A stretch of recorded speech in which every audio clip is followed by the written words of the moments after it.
பாலியல் குற்றச்சாட்டுகளால் பரபரத்து வரும் கேரள திரைத்துறையில் குற்றச்சாட்டுகள் தொடர்பான விசாரணையும் திருப்பம் கண்டு வருகின்றன.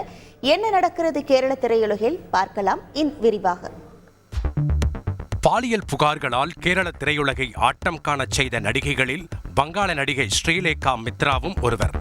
மலையாள திரையுலகின் முன்னணி இயக்குநரான ரஞ்சித் மீது பாலியல் புகார் அளித்து பரபரப்பை ஏற்படுத்தியிருந்தார்.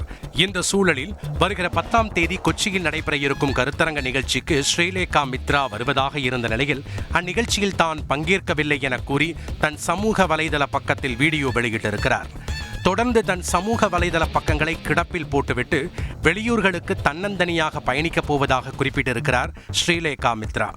மலையாள இயக்குனர் ரஞ்சித் மீது அவர் அளித்திருந்த புகார் தொடர்பாக இந்நிகழ்ச்சிக்கு வரும் ஸ்ரீலேகா மித்ராவிடம் போலீசார் வாக்குமூலம் பெற திட்டமிட்டிருந்ததாக தெரிகிறது. இந்நிலையில் ஸ்ரீலேகா மித்ராவின் இந்த திடீர் முடிவால் போலீசார் ஏமாற்றமடைந்துள்ளனர். இதனிடையே போலீசாரின் விசாரணைக்கு ஸ்ரீலேகா மித்ரா ஒத்துழைக்க மறுப்பதாக கூறி கேரள திரையுலகின் ஒரு சாரார் விமர்சித்து வருகின்றனர். செய்திகளை உடனுக்குடன் தெரிந்து கொள்ள உடனே சப்ஸ்கிரைப் பண்ணுங்க.